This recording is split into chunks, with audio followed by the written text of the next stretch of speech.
see the Burnden Aces. Oh, my lads, you should have seen them running. Ask them why and they replied, the Bolton boys are coming. All the lads and lasses, smiles upon their faces, walking down the Marley Road to see the Burnden Aces.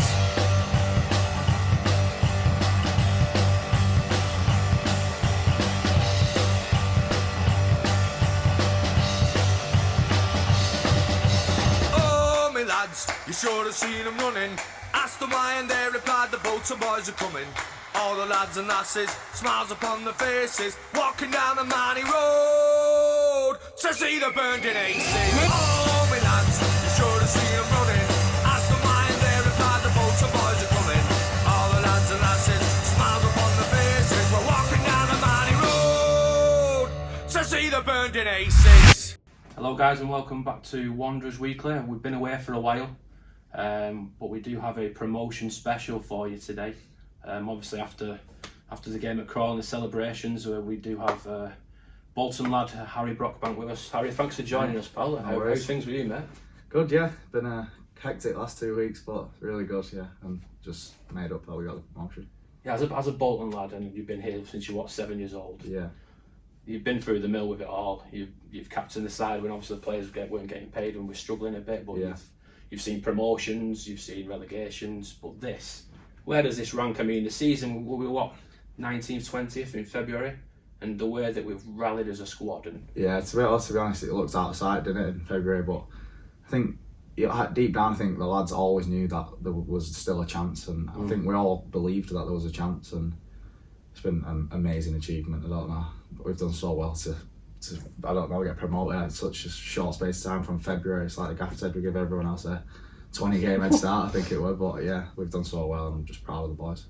Just that Crawley game, just talk us through it, because the week before the Exeter game, the fans were here, everyone was excited, we were 1-0 up at half time, and then all of a sudden it just didn't happen for whatever reason. Well, it's like you say, it's whatever reason it didn't happen, it just weren't meant to be that day, and thankfully there was another game the week after and we put things right, and I think it's probably the best we've played all season. We finished the season with our best performance.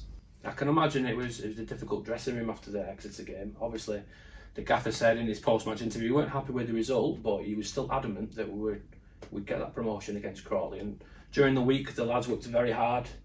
It must have been exhausting knowing that you've not got it done there, but you've got that opportunity to then get it done against Crawley and put that right, and the lads have really performed in front of the Sky cameras as well. Yeah. Sars gets us off and going with a fantastic solo goal. Yeah. The lads were absolutely buzzing after that goal, and did that settle the boys down, do you reckon? I think that was it, yeah. I think the early goal obviously helped settle nerves, and then we scored one about 10 minutes after, I think, was it Dapples?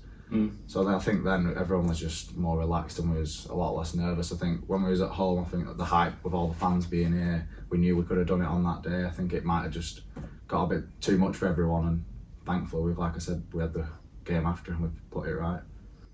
Yeah, the fans were getting nervous before the Crawley game, I'll tell you that now. And just before kick-off, they were all not dreading the game, but dreading what might happen. And we're Bolton Wanderers seem to do things the hard way, as you know. Yeah, exactly. But to get it done, the celebrations afterwards, it was amazing, wasn't it? Obviously, after the game on the pitch and then coming back on the bus to here, and there was how many people here at midnight, 1 in the morning. That's what I mean. We couldn't believe it. We thought there might be a couple of hundred, and we turned up and we was all like, "What is going on?" It was incredible. Like I say, it was just such a great day and one that I'll always remember. I mean, our social feed absolutely blew up, mate. There was videos left, right, and centre. There was obviously, I think somebody put on Instagram that they were going back to the stadium, so the fans were like, "We need to go there." Yeah. And actually, I think you got escorted back into the ground. Had to go through the ground back to the hotel. That's how bad it was. Yeah, we pulled up and obviously we couldn't get out because all the fans were mobbing us, and then the coach drove round and we went to the Britannia Hotel and got in the police vans and then drove back, and we managed to escort us through, but we're just classed that we could come out eventually and see the fans. It was such a great feeling. The one thing I was laughing at, that Doyle managed to get himself out and he's there on his own. He was in the lift on his own, all the fans were cheering him, mobbing him. It was quite funny. And then when the lads came out, it was some celebrations. Oh, like you say, it was just some celebration. It was an unbelievable day. Like I said before, it's one I'll never ever forget, I'm sure. Obviously, you were here for the Forest game. We stayed up on the last day. How does this rank in comparison to that? I think it's different for me because obviously I wasn't involved in the game. I wasn't involved in the squad or anything that day. So obviously I was buzzing for everyone, but for when you're involved, I think it just makes it feel a lot more special, and it was just unbelievable. But both, like I said, both games were incredible, weren't they? Especially that Forest one.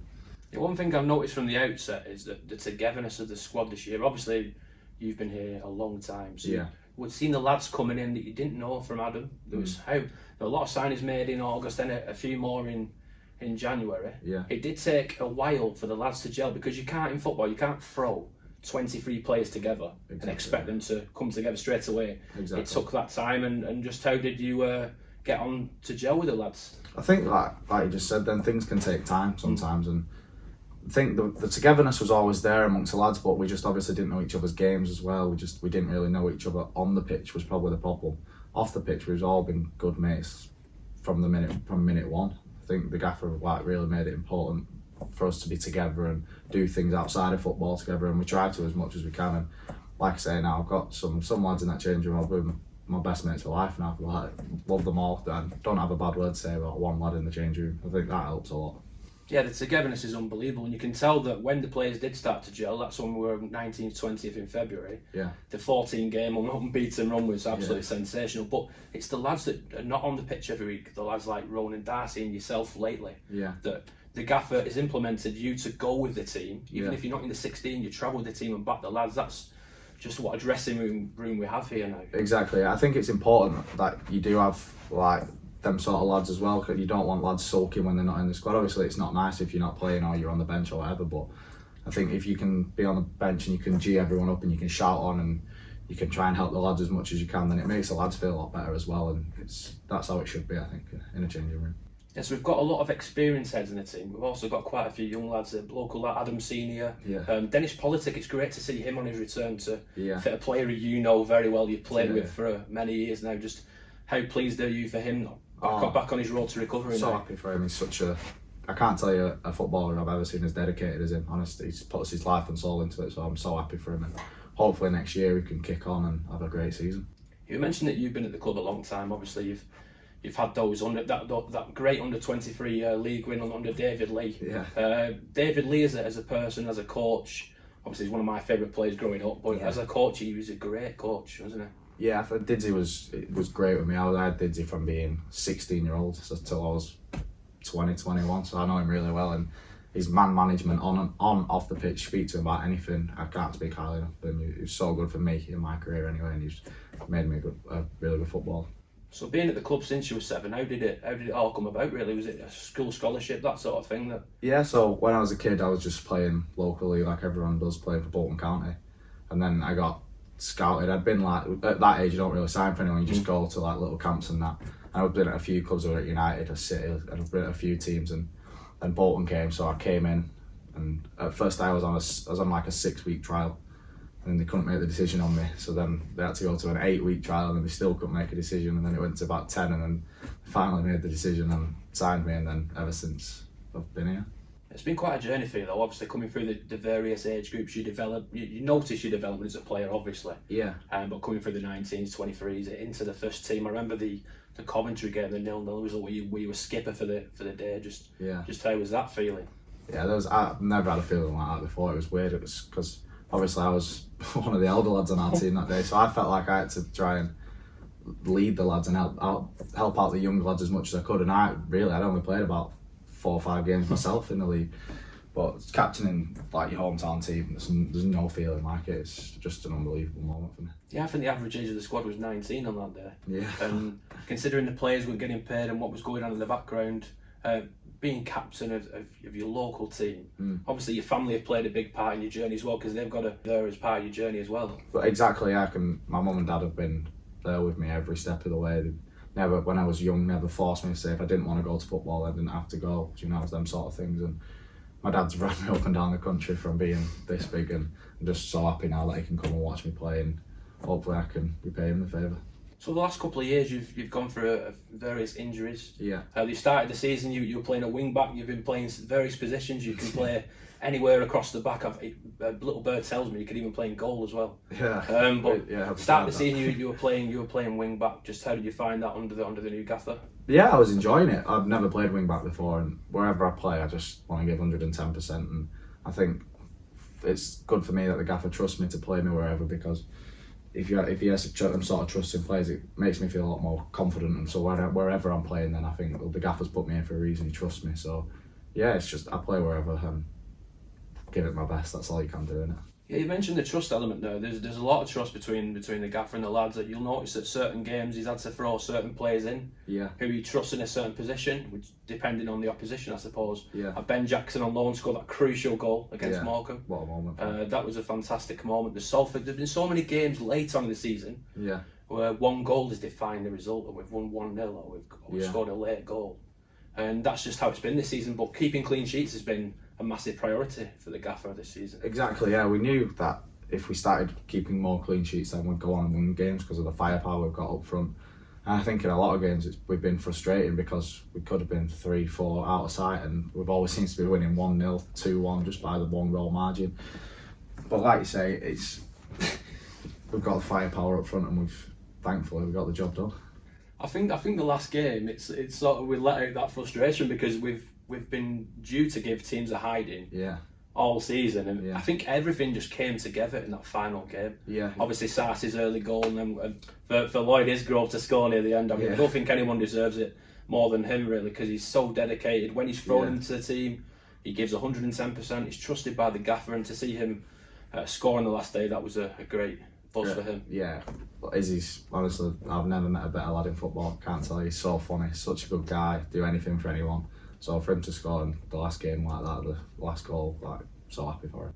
Let's talk a bit about what you do for the Bolton Wanderers community. Obviously, you won the PFA award recently. Yeah. The community award. You do a lot for mental health. I imagine when you got injured, I know you were struggling a bit with obviously mental health, which that does to you because you're not playing. You want to be out there playing, and injuries can set people back mentally so much. But to overcome that and you've come back a stronger person than in lockdown and stuff when you were struggling. Yeah, definitely. I think, like I said, lockdown's been tough for everyone. It was so many things went on in my part of my life then.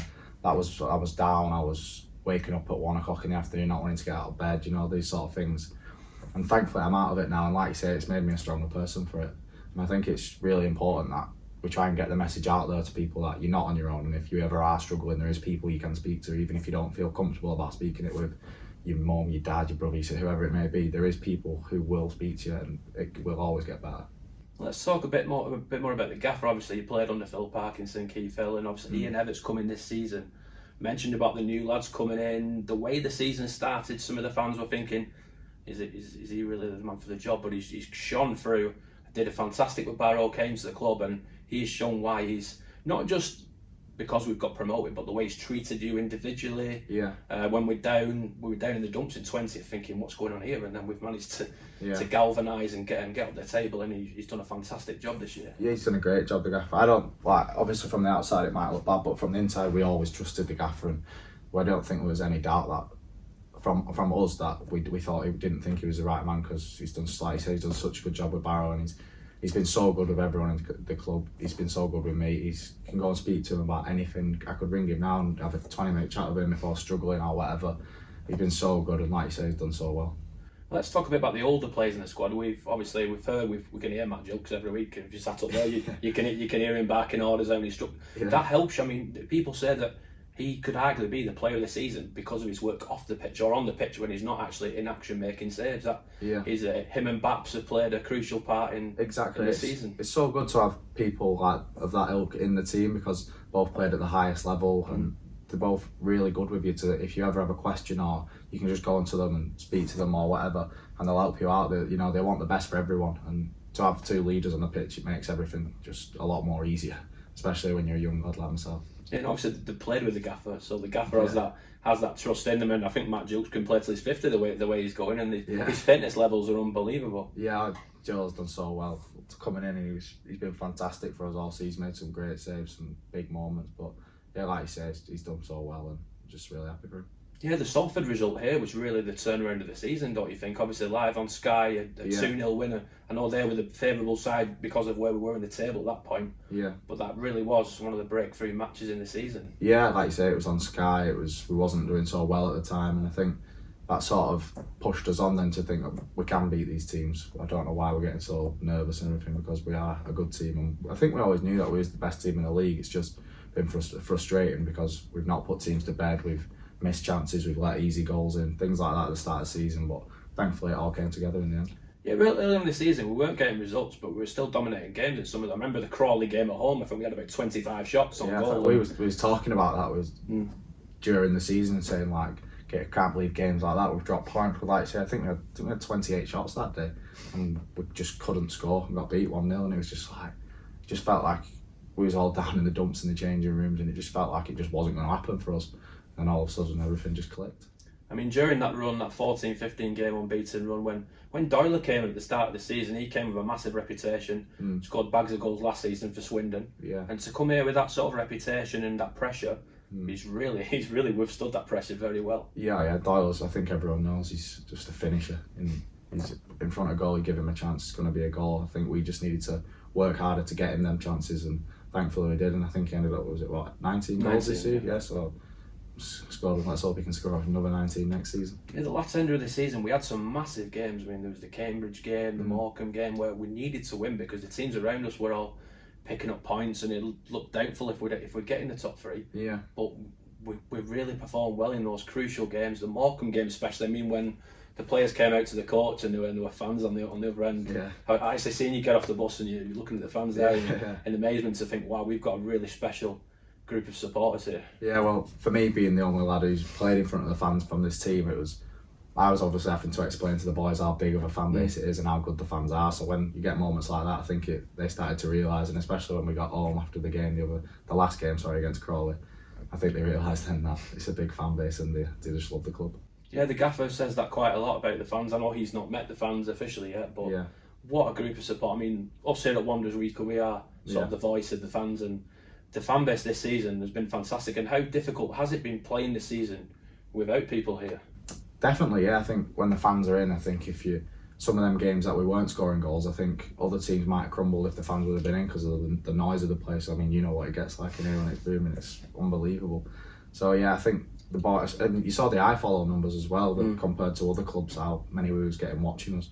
So I think the boys realise now that how big of a fan base it is, and hopefully next season they'll be back in. I know you boys have been partying non-stop. The usual suspects, really. The likes of Santos and Sars, yourself, Lloyd Isgrove, one of the biggest party animals we've seen, because we don't really get to see what the players are like. They're a new group of players, so we don't really get to see what the lads are like away from the pitch. But seeing the videos on social, it's fantastic for us fans. It's great to see the players interacting, and the way the players interact with the fans here after the Crawley game was fantastic. And you won't get many fans in football that will come at 1 o'clock in the morning to go and welcome the boys back. You probably won't get any fans, to be honest, at any club. That just shows how good of a fan base you are. And like you said before, it's so good that the boys are so together and we interact so much, and we're all just a bunch of hard-working lads who just like playing football at the end of the day. And thankfully, we've all come together and we've got a promotion under our belt. So you've suffered your setbacks this season through injury. Obviously, you started the season well and have to overcome injuries. Yeah. How are you feeling now? Are you ready to go in pre-season? Still got a little niggle at the minute, but it'll be fine. And like you say, I'm back in training now. Well, not at football, but in the gym, doing those sort of things, back running. So hopefully I'll come back fit and firing and ready to go. So how have the lads been with you? Obviously, during your injury, it's tough. Obviously, travelling with the team, knowing you're not going to play. Yeah. How's the gaffer and how have the lads been with you around that to pick you up? I think they make it really important that they don't leave you out, sort of thing. And the boys are always coming in the gym, checking up on you. You know, you go outside, speak to the boy in the change room, and always making an effort with you. I think that's really important because sometimes I feel like you can feel like you're a bit out of it. Like for Dennis, example, he's not been involved at all this season, and I think we made it really important that we sort of knew that, kept put our arm around him and looked after him whilst he'd been injured. I think it adds to your confidence as well. When you're not playing, you're not very confident. You're thinking, when am I going back playing? But when players of that ilk, all that experience here, come up to you and try picking you up, it does give you that lift, doesn't it? Yeah, it does. Yeah, exactly. And when you've got lads like Baps and Doyle and Sars all checking up on you, it makes you feel wanted. It makes you feel like, yeah, the boys do like me and like I am part of it all. So it's so important that the lads do that. Yeah, you have built a relationship with a lot of the lads now. You've got some really good friends there, and it's great. It's great to see the relationship between between the players who are not playing every week and the first team regulars, it's great to see everyone mixed together and enjoying it. You need that if you're going to be a winning team or a winning squad, I think, because it's not just the 11 on the pitch, it's the lads on the bench, it's the staff, it's the fans, it's everyone together has to be as one, and thankfully we've got that here, and hopefully we can push on again next season. You've had some good moments this season. I know the goal. You had a goal disallowed. You've had a goal. You put it in the net and it's an own goal. Yeah. I don't think it's later now or in. I mean, I've seen your interview afterwards. You were quick to say it's not my goal. I've not touched it. Yeah, well, they're having a laugh about that because I came in the change room and I tried running off pretending it was my goal, and everyone knew straight away. No one ran to me, and I thought they know. And then went in the change room and they were winding them all up, telling them that it was my goal. But when I watched it back, I can't claim it. There's a lot of work that goes in away from the pitch as well on a match day. You've got the analysis team. You've got the various backroom staff. Just how important is that blend with the players?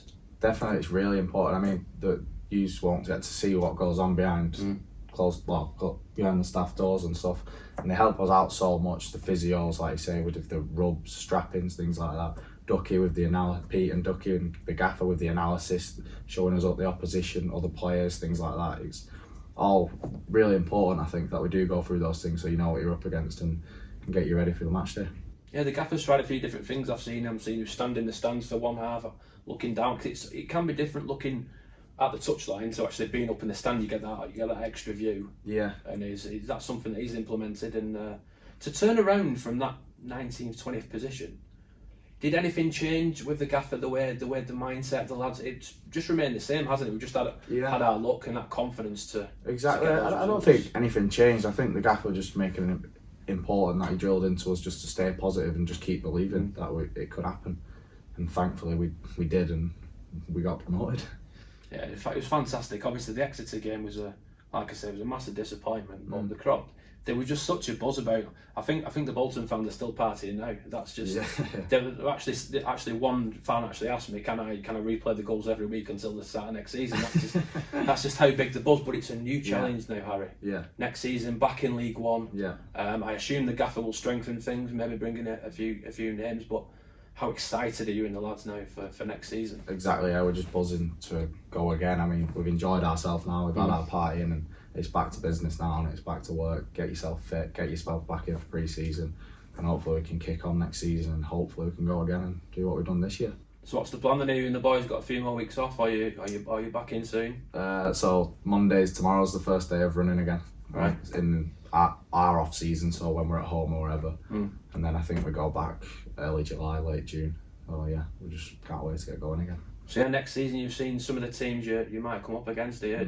Obviously Sunderland, possibility to go in there, 50,000 seater stadium. Yeah, and it's obviously a step up from League Two. Yeah, obviously you've obviously been part of the club when we've been in League One before. Yeah, but you must be relishing getting on the pitch and playing against those bigger sides. They're the games you want to play in when you're playing at big stadiums like the stadium I like, Sunderland Stadium, when you're playing like local derbies against Wigan. Yeah. Whoever you're playing against, the higher you go up the leagues, the teams get better and fan base gets bigger, and just like I say, it's just exciting, and we're all relishing the chance to get going and hopefully do the same what we've done this year. Yeah, I mentioned the boys on social media have been quite active over the last couple of weeks. I see the fans give you a lot of support on social media because you've not been able to meet the fans physically. Exactly. Yeah. Just how important is that support on social media for the boys? Definitely, yeah. I think there's been a lot about social media and stuff at the minute, and I can tell you myself, because if I've had a bad game and you go on social media and people are battering you, and sometimes you might deserve it because you've had a bad game, but some things that get said on social media, I think there's a line, and obviously at the end of the day we are only humans. We do try our best, and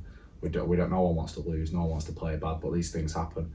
So I think when the fans are giving you positivity on social media, it's so helpful, because you look at your phone and you think, oh, brilliant, everyone thinks I've done really well, and it just gives you a bit of confidence and a bit of a buzz.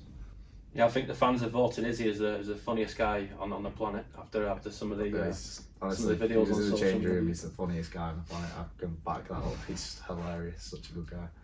Yeah, you've got quite a good relationship with Baps as well. We've seen after the Crawley game, you're both having a laugh, and that's just. It's good to have the right relationship, not just with your squad members, but players that play along the back five. Exactly. It's good to have that camaraderie and that chemistry. Yeah, Baps has been great for me, because obviously, like I said before, he's played at the top level and he's so easy to speak to, and I get on with him really well, thankfully. And he's helped me out a lot this season. If it just be a question or on the pitch, he's telling me, shouting at me, telling me what to do. and it makes you a better player playing with players like that as well. So yeah, it's great to have a relationship like that. From your personal perspective, Yeah. how would you summarise the season? I know we got promoted, but you yourself, it's been up and down with your injuries. But you started the season, you were trusted by the gaffer. You were getting regular game time. Yeah. So is that something you're looking to add? Exactly. Yeah. Next season, that's the aim for any player. I think just to play as much as you can, as many minutes as you can, and when you're on the pitch, give your best. And like I say, I've had my ups and downs this season. Hopefully next year, fingers crossed, that we're more ups and less downs. Yeah, obviously, I mentioned in January we signed some more players. We've had some great loan signings this season, like of Dapo, Declan John. Dec's been fantastic at fullback this season. Obviously, Ben Jackson as well. So to see some of them lads back next season, that would be brilliant. Yeah, exactly. Yeah, they've been the Dapo, Dec, Jacko. They've all been great. All the lads who come in and from loan, and if they don't come back next year, we wish them all the best. But if they do, great stuff, because we know the talent they've got and how good they've been this year. Yeah, I think MJ Williams deserves a massive mention as well, because he does a fantastic job, breaks up the play, plays that DCM role very well, and he's gone under the radar slightly, because obviously other players get credit, but he's been fantastic in the middle, as part of breaking up play and putting those crunching tackles in. I think, like you say, those sort of things go unnoticed. People only really notice the defenders blocking shots, keeper saving things, and the goal scorers. And MJ's been so important for us in midfield, like you say, breaking up the play, even just getting on the ball and getting us moving and things like that. Those things don't go unnoticed from us, but might from others. So yeah, he's been great this season. Have you got a final message, Harry, for the Wanderers fans watching this for ahead of next season? Just buy season tickets, and hopefully we'll all see you all next year. Oh, me lads, you should have seen them running. Ask them why and they replied, the Bolton boys are coming. All the lads and lasses, smiles upon their faces, walking down the mighty road to see the Burnden Aces. Oh, me lads, you should have seen them running. Ask them why and they replied, the Bolton boys are coming. All the lads and lasses, smiles upon their faces, walking down the mighty road to see the Burnden Aces.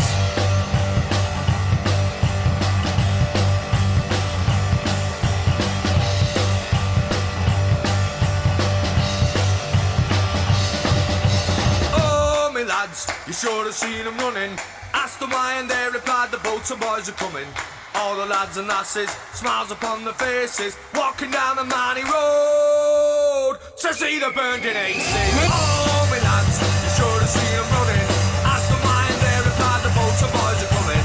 All the lads and lasses, smiles upon their faces, we're walking down the mighty road to see the Burnden Aces.